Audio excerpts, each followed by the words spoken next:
Cyberpunk is one of my favorite genres, and with good reason. It has the greatest sci-fi movie ever, the most iconic anime, and a game widely regarded as the greatest video game of all time. So you can imagine my excitement for the 2020 release of CD Projekt Red's Cyberpunk 2077. I want it.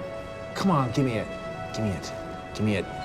Come on, give me it. But K-Dog, why are you talking about the game now 2 years after release? First, stop with the K-Dog. It's not funny, it was never funny, and it's not my name. And second, the game has kind of reached the end of its active life cycle with the upcoming release of its first and only DLC, Phantom Liberty, and the announcement of a Game of the Year edition signals that CD Projekt Red are kind of moving on from Night City for the time being. Well, that and some of it takes place in 2023, and that's the kind of thinly grasped straw we like here at Kev's Treehouse. So with all that out of the way, is Cyberpunk 2077 worth your time? Cyberpunk 2077 is one of the most interesting experiences I've ever played, featuring amazing quests, fantastic characters, and a very individualistic experience. It's just a great representation of what the genre it shares its name with is. Night City itself has an iconic design, drawing from a ton of inspirations like Akira, Blade Runner, Ghost in the Shell, and Dread. Speaking of Dread, Dread 2! Stop teasing us and make it! The world needs more Karl Urban! The city's design even communicates the state and history of the city. While there is sleek and futuristic designs synonymous with the genre, the more you move outside of the city centre, the more you find its wealth isn't evenly distributed. Simply moving a neighbourhood over can show the rusted and redundant factory areas, the claustrophobic and overcrowded shanty towns, the lawless gang-controlled Pacifica, and surrounding the city limits are barren wastelands or garbage as far as the eye can see. The design of Night City tells you everything about this world. The wealthy and powerful live in ivory towers and are widely outnumbered by those that have nothing. A city claiming to be a place of advancement and opportunity, but that ignores those that truly need help while propagating an age of enlightenment. So it's kind of like real-life Los Angeles. Now you'd think a major part of the game is overcoming or dismantling the oppressive systems of this world? Yeah, that's not really what the cyberpunk genre is about. More often than not, the world order is a foregone conclusion. In something like Blade Runner, the world has been so thoroughly ruined, there's no real way to get back to what we know, at least not for someone like Decker. So instead it focuses on the introspective, how people in these worlds should be the priority, not just unchecked progress. In a world where corporations have turned people against one another and classism runs rampant, it's the only way to really fight against that. Trust is the rarest commodity in this world, so much so that it's usually met with outright distrust and confusion, kinda like me when I watch Blade Runner with all those unicorn scenes. What does it mean? Cultivating trust and friendships is the name of the game, and as such, side quests have a major emphasis put on them, and have some of the most interesting concepts and writing in the entire game. You'll be investigating the suspicious death of the former mayor, uncovering AI-controlled politicians, or exploring a flooded forgotten neighborhood. They also feature some of the most realized characters I've seen in a game. River Ward is a detective who's the only member of the force not on the take and trying to uphold the law. His side quest involves trying to find the home of a serial killer that kidnapped a bunch of kids to make snuff films from their traumatized memories, but it slowly morphs into a question of River's own personal justice and whether or not he'll kill the man who did these horrible things. Judy Alvarez is introduced to you early on in the game and is a little standoffish and wary of you. Her quest involves avenging her friend after the brothel she worked for sold her off like cattle, but it transitions into the world reiterating Judy's inherent distrust and her descent into depression. Pan Am has an ass you could bounce dollar bills on. This bitch is more caked up than the Magnolia Bakery! But she's also a nomad on the outs with her tribe after becoming disillusioned with the leadership of her clan, what with her leader compromising their inherent beliefs and way of life, but you find out she's deeply conflicted about leaving that community and sense of family it provides. The game just does a great job of making them feel like people with their own lives and problems that happen outside of your own journey. This is majorly helped by the random texts you can engage with that offer more insight and create a deeper sense of connection with the characters. Plus, if you play your cards right, you can even be more than friends, if you know what I'm saying. Oh yeah, I am lonely. It's clear the game wants you to engage with the characters, and nowhere is this more apparent than with the computer virus killing you, played by Keanu Reeves. At the start of the game, he just wants your body, in every sense of the term. If I need your body, I'll fucking... Oh yeah, I'm gonna die alone. You can choose to befriend Johnny, and let's face it, why wouldn't you want to be besties with Neo? And you can see him transition from a bitter, nihilistic asshole to a person you can tolerate to be around for short periods of time. Oh, and you also kind of like make him believe in people and trust you again, or some crap like that, I don't know. And this isn't just narrative, there are in-game trackers for your social standing amongst your fellow mercs, and another solely for Johnny Silverhand. See, he likes you this much. The coolest thing is, this is all completely optional. If you want, you can just channel your inner Rick Sanchez fan and just alienate everyone around you by being a jackass. And the game will roll with it. But if I'm honest, you'd be missing the best part of the game. Hell, the end credits make it clear that human connection is the point. A lot of the characters you meet in the story are featured prominently during the credits, but they're also there to influence your choice of ending, which, unlike Mass Effect, isn't just a filter choice. The endings are a culmination of your own personal philosophy for a world like Cyberpunk 2077. Do you compromise your morals for a chance of survival and betray everything you stand for? Sacrifice yourself for a friend, or go out in a blaze of violent glory? However, the two best endings in my opinions are Panam's and the bad ending. Panam's is almost Buddhist in its tone, rejecting the material world of Night City and leaving traditional society for the life of a wanderer, free from the yoke of the world's unfair structure. The bad ending sees you decide to take the path of least resistance and avoid sacrificing your allies for a slim chance of your own survival. It's just a superhuman moment between two dead men who shouldn't be alive. A decision of quiet desperation, but one that has such a strong effect on your allies, while also being super evocative of the best scene in Blade Runner. And that's just one of the game's biggest strengths. It feels unique to you. From your character's background, look, and how you approach missions, everything feels like it's catering to your whim. You can even make trans characters, which isn't something many other games can say. I still played a sissy male, but I made sure to drive a truck with a trans bumper sticker, cause my V says trans rights. I may be a psychotic killer, but I'm no bigot. You're never locked out from how you want to approach a situation. Stealth, hacking, and direct combat, all of them are viable for the vast majority of the game. But nowhere is that more present than the cyberware system. The cyberware system allows you to modify your body with various mechanical upgrades to augment gameplay. Sure, it involves violent, unregulated, invasive surgery, but don't mind that. Look, sword arms. Ooh. The game allows free range to experiment with the cyberware system, and it can really change how you approach things. Optical camo increases stealth, subdermal armor increases defense, and the likes of the nanowire means that you'll never be without a weapon. And if you know what you're doing, you can turn yourself into a half-human, half-killing machine with mods that fire off electrical discharge when damaged, slow down time, or even just let you go full-on beast mode with the berserk cyberware. It all feels deeply rewarding to explore these systems, and given the immersiveness of the role-playing, it really makes the world feel alive, which is why we here at IGN give Cyberpunk 2077 a 9 out of 10. You did it! Cyberpunk 2077 is one of the most inconsistent and infuriating gaming experiences I have ever played. For one, the game has a major identity crisis. And no, I'm not just talking about the narrative device of V and Johnny slowly merging into a singular being, like some sort of Cronenberg monster. Structurally, the game is a total cluster. Now, gameplay trailers or the infamous 2018 demo may lead you to believe it's an open world affair like GTA. The leveling systems and dialogue trees may lead you to believe that it's a modern style RPG like Mass Effect or Fallout. Playing through it, you might begin to draw parallels to looter shooters like Borderlands, so the question is, what are you? While it has a ton of inspirations, I'd hesitate to put it into a single category, and while it's certainly unique, it never really exceeds or even reaches the standards of its inspirations. For example, the world of Cyberpunk is a sprawling open city like GTA. In some ways it feels more expansive than Los Santos, but also far more empty. While there is a sizable number of missions, that's all there is to the game world. If you finish them all, you need to start a new game if you want to keep playing. Now, that may not sound like the worst thing, but a staple of open worlds is that they're filled with a variety of attractions. GTA 5 alone has hunting, a casino, golf, tennis. Hell, you can even go to a movie theater if you want and watch whatever this is. Job! I loved her! I'll recycle you for this, you little shit. Come here!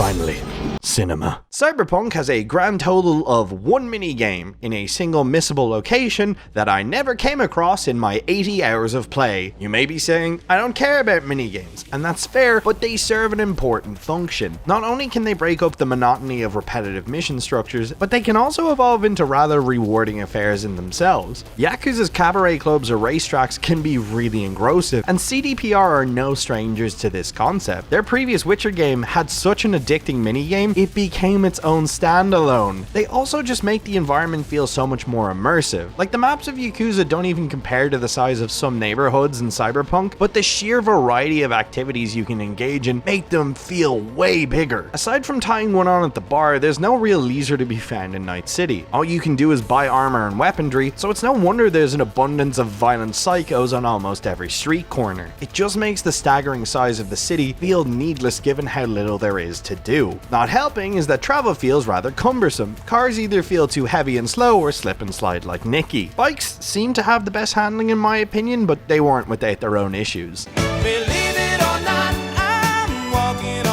Navigation relies on this microscopic map in the corner, which forces your eye off the road, which is weird given that the racing missions have flashing arrows to guide you and just work way better. Is it immersion breaking? Sure, but the game already has a permanent heads-up display seared into your vision, so that's not an excuse they can fall back on. But hey, at least the original licensed soundtracks break up the monotony of driving, right? Like most similarly styled games, Cyberpunk 2077 has a plethora of radio stations with a wide assortment of tracks. However, unlike those games, these songs don't actually exist outside of the game. It makes sense given the game is set in an alternate world 50 years in the future, and it's also a nice bit of world building, but it's an idea that's only really promising on paper. For the most part, they're forgettable and kinda generic. Honestly, I would have preferred real licensed music tracks and just have the excuse be that music is so morally bankrupt that older music is just repackaged and sold ad nauseum. In fact, I even made my own playlists of tracks that I listen to when I'm playing the game that I think do a much better job. Link below for those of you who are curious or just want to hear some good tunes. While there are certified bangers like I Really Want to Stay at Your House and Who's Ready for Tomorrow, the issue is they're buried in and amongst tracks that kind of just wash over you. Look, maybe I've just been spoiled by the standards set by Sonic Frontiers. Woo! Turn it up!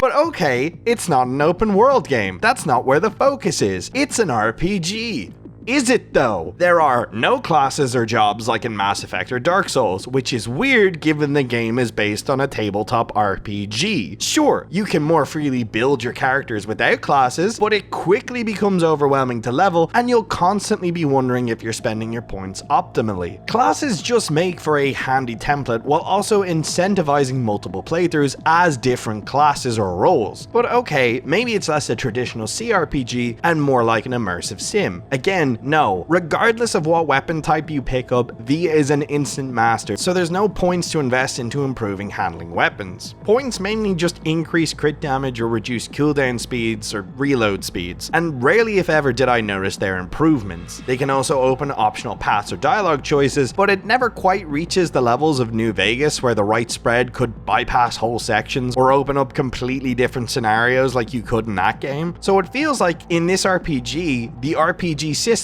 were an afterthought. Seriously, I poured 0 points into stealth and I could still slip in and out of areas like an international super spy. It just kills the immersion, so it's an FPS. Well, that requires guns that are, you know, good to use. Most firefights feel less like John Wick and more like LARPing. Most guns feel like the aim is just off. Maybe that's just my old age and nearsightedness setting in. But even when bullets find their mark, it feels like I'm firing Nerf darts until I finally reach that one real bullet in the clip. Enemies just feel way more spongy than they have any right to be, and bosses, oh my god, bosses are the worst. The only weapons that felt okay to use were melee weapons, but that makes me feel less like a cyborg mercenary and more like a weeb who unironically says shit like, "While you were getting girls, I studied the blade." And I'd prefer not to be reminded of my actual life when I'm playing this, which is why I exclusively use smart weapons which aim for me, or the Guts shotgun which feels like a gun. Call me crazy, but a game should be fun to play, right? But hey, at least the writing is good.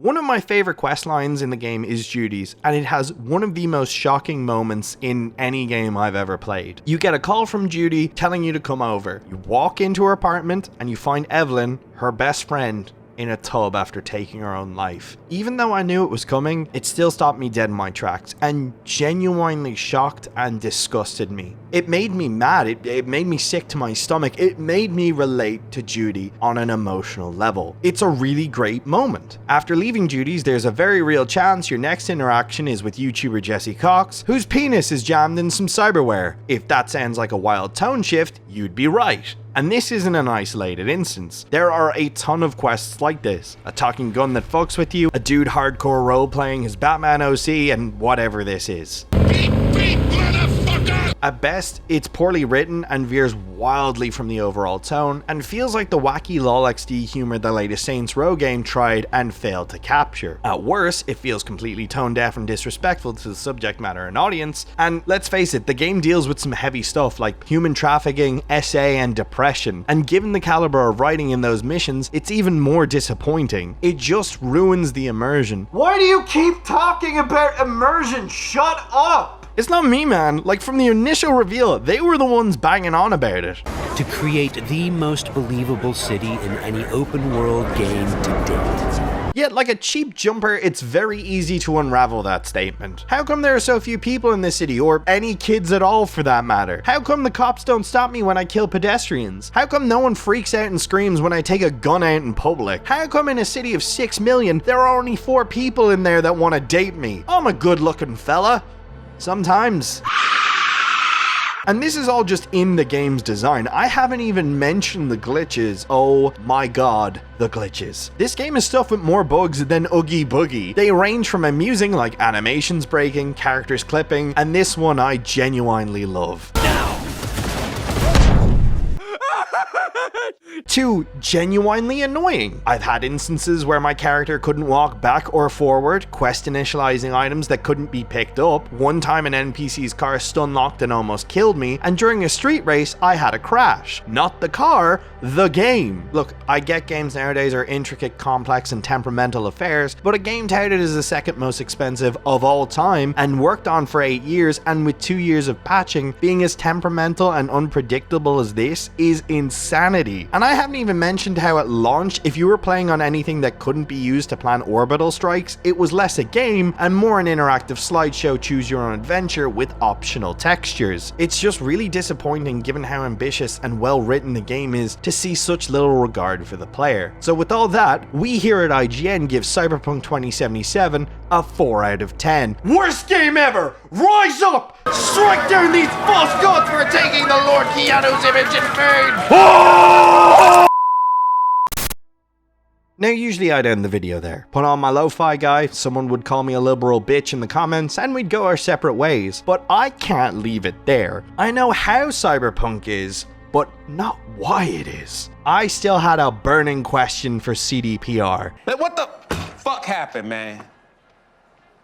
What are you talking about? Luckily, Jason Trier over at Bloomberg conducted an in-depth interview with several of the developers of Cyberpunk 2 months after release. While announced all the way back in 2012, the project was for the most part in a pre-production phase, with the majority of work primarily being story and concepting. At the time, the vast majority of CD Projekt Red's resources were all being poured into The Witcher 3. It was only when that game released in 2016 did work properly begin on Cyberpunk 2077, and the first order of business? Trash everything that had been worked on for the last 4 years.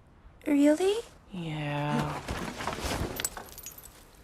Sorry. Not only was the game's original director replaced by studio head Adam Badowski, but the entire script and design concepts were all scrapped. You know, literally the only stuff they'd done. Badowski wanted to bring with it his own vision, but his changes were so divisive amongst the development team that several members of The Witcher 3 resigned in protest. To add insult to injury, it was quickly revealed the tech used for Cyberpunk would require a new game engine, a task CDPR decided to take on themselves. Now, for those not in the know, game engines are a suite of tools that drive a game's creation. If that sounds kind of important, it is. In fact, as one team member described it, it was like trying to drive a train while someone was still building the tracks. Now, I'm no train fanatic. I'll leave that to Francis Bourgeois. Oh, it's actually made me feel a bit emotional.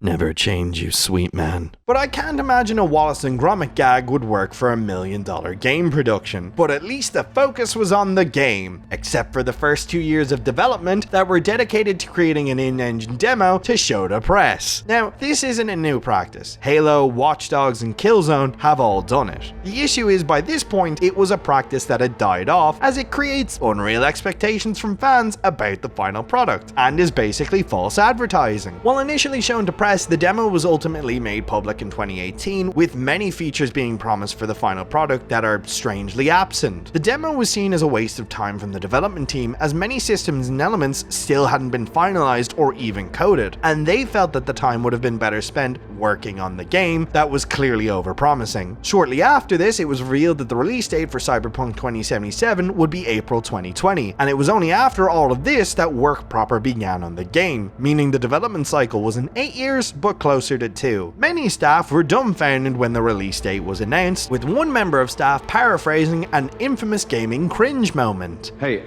just was wondering, is this an out-of-season April Fool's joke? Now, you would think with all of this working against them that CDPR would want development to run as smoothly as possible. Congrats, you have common sense. Unfortunately, by CDPR's management standards, you're wrong. Given that the game was a huge project both financially and in scale, additional staff were brought on. The credits for Cyberpunk 2077 puts internal staff for the game at around 500 people, just over twice as many as The Witcher 3. However, as Schreier points out in his article, games of a similar scope have thousands of staff split across multiple companies working on them, meaning they were still wildly understaffed. The rapid expansion also brought its own issues, as CD Projekt Red had never had to organize and manage a workforce of this size, and veteran developers on the project were shocked by how mismanaged it was. One even points out, if someone needed an asset, there was no way of knowing if it had already been created, meaning they were wasting time on work that had already been done. In staff meetings, CDPR mandated that employees speak English with non-Polish speaking staff, who just decided to not do that. Engineers on the project quickly discovered that given how advanced the game was, ports for the 8th generation of consoles wouldn't be viable, and when they brought this fact to management, they simply ignored their findings. In fact, former audio programmer for CDPR, Adrian Jakubak, remembers every instance of concern being answered with, "Well, we'll figure it out." Now, I may be an idiot, but even I'm not dumb enough to approach a $316 million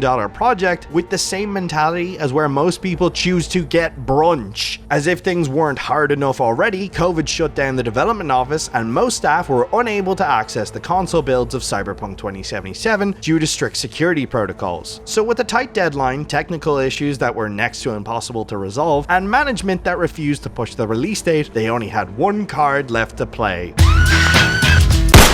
You've probably heard the term crunch before. First popularized by an open letter from EA developer Aaron Hoffman in 2004, crunch is the process by which developers work additional and longer hours in order to achieve a release date. Now, while Hoffman's letter brought forced crunch into the limelight, the issue is that crunch has come to be expected in game development. Over half of all game developers say crunch is expected. This particular instance was pretty egregious, given that before release, CDPR promised the project wouldn't require crunch. While it couldn't legally be enforced, one developer notes that when she refused to work additional hours, her manager noted that if she didn't, her work would just be dumped on another employee. So if you refuse to do it, there's a chance you could be ostracized by the other members of staff. And the hours were already bad enough. As Jakubak noted, there were times I would crunch up to 13 hours a day. A little over that was my record, and I would do that 5 days a week, working like that. Now, some of you may be sitting at home or on the bus watching this and thinking, boo-hoo, a bunch of people had to work late. It doesn't excuse the game being bad. Besides, video games need crunch, and it's not that bad or excuses the game being a pile of shit. Here's empirical data that shows crunch is bad. In 2005, a report by the International Games Developer Association found that productivity declines after as little as 4 days of extended work. A paper from 2008 found that defects were significantly higher in software that demanded overtime, and a research project from GameDeveloper.com in 2015 found high rates of crunch saw decreased returns on investments and lower Metacritic scores. But more importantly than the financial aspect, crunch also detrimentally affects the people working on on these projects. In 2012, the American Journal of Public Health found people who work 11 or more hours a day are 2.5 times more likely to suffer a major depressive episode. And the Lancet Journal noted that people who work 55 hours or more a week have a higher risk of heart attack or stroke. Not to mention all the excess stress, which forces people to leave not only the company, but sometimes even the entire games industry. Hell, job stress is estimated to cost American industry more than $300 billion a year. There's a reason why 9 to 5 Monday to Friday has been the accepted standard for the workforce for the last 100 years. It's not because people like Henry Ford cared about the workforce, they cared about productivity